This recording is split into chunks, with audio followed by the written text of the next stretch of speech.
Traffic enforcer sa lungsod sa Dumanhog nagbansay sa Talisay City. Kiniugban pa sa report ni Femari Dumabo. Karong adlaw pormal nga nahuman ang tulo ka adlaw nga training seminar nga gihimo sa taga City Toda.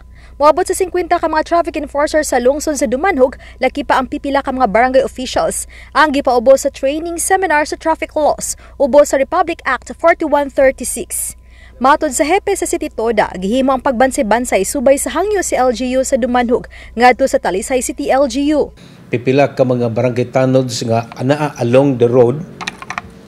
Doon na po tayo pipila ka mga barangay official. Unya gani doon na po tayo pipila ka mga sakop sa PNP nga nag-refresher lang natong higayuna about sa traffic laws. Midugang si Tumula nga dako ang ikatabang sa maong training sa parihong pagpatuman sa traffic rules sa mga syudad ug lungsod sa Sugbo. Usa sa gitudlo ang sakto nga proseso sa pagdakop. Unsay dapat buhaton, unsay unahon pag-check kung adunay parahon sa karsada.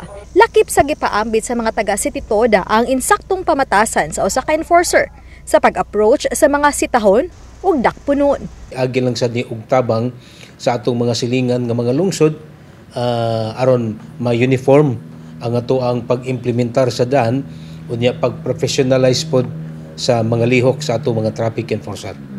Sa niaging tuig, una nang gipaubos sa training sa City Toda ang mga traffic enforcer sa lungsod sa San Fernando. Isunod usab sa City Toda ang mga hangyo ug gikan sa mga LGU sa Northern Cebu. Oban ni Cleofer Lumaya Gogrod Prado, Femari Dumabo. Balitang Bisdak.